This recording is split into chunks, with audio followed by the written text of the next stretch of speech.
అధ్యక్ష, ఇక మహిళల గురించి భట్టి గారు 34వ పేజ్ చాలా గొప్పగా చెప్పారు. పేజ్ 34లో వచ్చే 5 సంవత్సరాల్లో ₹1,00,000 వడ్డీ లేని రుణాలు అందించాలని మా ప్రభుత్వం సంకల్పించింది. ఇది పోయిన బడ్జెట్లో చెప్పారు, ఈ బడ్జెట్లో కూడా చెప్పారు. అధ్యక్ష, ఏంటి అధ్యక్ష, నిజాలేంటి అధ్యక్ష? ఈ ఆర్థిక సంవత్సరంలో వడ్డీ లేని రుణాలకు సంబంధించి ఈ రోజు వరకు ₹1 కూడా ఈ ప్రభుత్వం విడుదల చేయలేదు. వడ్డీ లేని రుణాల పరిమితిని గత ప్రభుత్వంలో మేమిచ్చిన ₹5,00,000కు పెంచింది, ₹5,00,000 కంటే ఎక్కువ పెంచింది లేదు. ఇదే శాసనసభలో గత శాసనసభలో మేము అడిగిన ప్రశ్నకు సమాధానంగా ₹5,00,000 వరకు మాత్రమే వడ్డీ లేని రుణం వర్తిస్తుందని ఇది అసెంబ్లీ ఆన్సర్. అధ్యక్ష, ఇదే అసెంబ్లీలో నేను అడిగిన ప్రశ్నకే మీరు మహిళలు తీసుకున్న మొత్తం రుణాలకు వడ్డీ లేని రుణం ఇస్తారా, ఏ రకమైన పద్ధతుల్లో మీరు మహిళలకు వడ్డీ లేని రుణం అందిస్తారు అంటే ఆనాటి బీఆర్ఎస్ ప్రభుత్వం ఇచ్చిన జీవో 15కు అనుగుణంగా జీవో 27 12/3/2015లో బీఆర్ఎస్ ప్రభుత్వం ఇచ్చిన జీవో ప్రకారమే ₹5,00,000 వరకు మాత్రమే వడ్డీ లేని రుణం వర్తిస్తుందో అని ఇదే అసెంబ్లీలో చెప్పారు. మరి ఇదే అసెంబ్లీలో భట్టి గారు లేచి మహిళలు తీసుకున్న మొత్తం రుణాలకు వడ్డీ లేని రుణం వర్తిస్తుంది అంటున్నారు. అంటే మహిళా మంత్రి సీతక్క గారు చెప్పింది నిజమా, ఆర్థిక మంత్రి భట్టి గారు చెప్పింది నిజమా?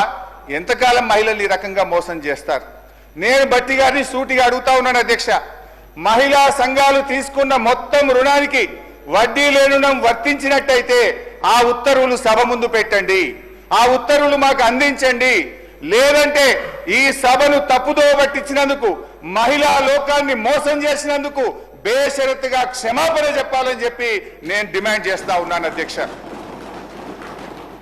అధ్యక్ష, తన బడ్జెట్ ప్రసంగంలో పోయినసారి ఈసారి పేజ్ నంబర్ 35లో స్కూల్ యూనిఫామ్లు కుట్టినటువంటి మహిళా సంఘాలకు కుట్టు ఛార్జీల కింద 50 నుంచి ₹75 పెంచాం, ₹75 మహిళా సంఘాలకు అందించామని చెప్పి బడ్జెట్ ప్రసంగంలో పోయినసారి చెప్పారు, ఈసారి కూడా చెప్పారు. అధ్యక్ష, నేను భట్టి గారిని అడుగుతా ఉన్నా, ఈ రాష్ట్రంలో ఏ ఒక్క గ్రామంలోనైనా ఏ ఒక్క మహిళా సంఘానికైనా ₹75 కుట్టుకూలి అందించుంటే ఆ మహిళా సంఘం పేరు చెప్పండి, ఆ గ్రామం పేరు చెప్పండి, లేదా క్షమాపణ చెప్పండి అని చెప్పి నేను కోరుతా ఉన్నాను. అధ్యక్ష, ఇకపోతే ఇందిరమ్మ ఇండ్లు బడ్జెట్ బుక్లో పోయినసారి పేజ్ నంబర్ 27లో ప్రతి నియోజకవర్గానికి 3,500 ఇండ్ల చొప్పున 4,50,000 ఇండ్లు కడతామని దానికి బడ్జెట్లో నిధులు పెట్టామని చెప్పారు. అధ్యక్ష, మేము కూడా బల్లలు కొట్టినాం, వాళ్ళు కూడా బల్లలు కొట్టిండ్రు, నిజంగానే వచ్చేసిన ఇండ్లు అనుకున్నాం.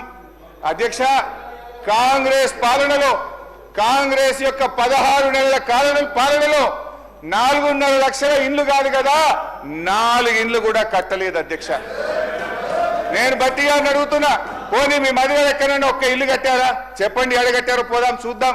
ఒక్క ఇల్లున్నా కట్టారా ఏడాది కాలంలో చెప్పి నేను అడుగుతా ఉన్నాను. అధ్యక్ష, ఇంకా బాధ కలిగేది, పాపం ఈ రాష్ట్రంలో దళితులు, గిరిజనులు, మా బిడ్డ ఉప ముఖ్యమంత్రిగా ఉన్నాడు, మా బిడ్డ ఆర్థిక మంత్రిగా ఉన్నాడు, మాకు మేలు చేస్తాడని చెప్పి ఆశించారు. అధ్యక్ష, పోయినసారి 24-25 బడ్జెట్ ప్రసంగంలో ఎస్సీ ఎస్టీలకు ₹1,00,000 అదనంగా ఇచ్చి పేదలు ఇండ్లు కట్టుకుంటే ₹6,00,000 ఇస్తాం, అందరికీ 5 లక్షలు ఇస్తాం, దళిత గిరిజనులకు 6 లక్షలు ఇస్తామని భట్టి గారు తన ప్రసంగంలో చెప్పారు.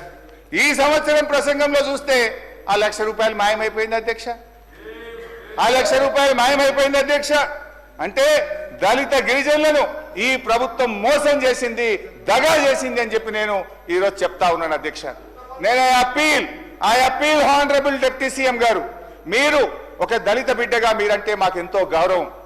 ఈ రాష్ట్రంలోని దళిత గిరిజనులకు కాంగ్రెస్ పార్టీ మేనిఫెస్టోలో చెప్పిన విధంగా, పోయినసారి బడ్జెట్ ప్రసంగంలో మీరు ఇచ్చిన హామీ విధంగా ₹1,00,000 పెంచి ఈ రాష్ట్రంలో ఎస్సీ ఎస్టీలు ఇండ్ల నిర్మాణానికి ₹6,00,000 ఇవ్వాలని సవినయంగా మీ ద్వారా వారికి విజ్ఞప్తి చేస్తున్నాను. అధ్యక్ష, ఐ థింక్ మీరు కూడా నా మాటతో అంగీకరిస్తారని భావిస్తున్నాను. స్పీకర్ గారు, అధ్యక్ష, నిరుద్యోగులకు ఇచ్చిన వాగ్దానం ఇది పేజ్ నంబర్ 6లో నిరుద్యోగ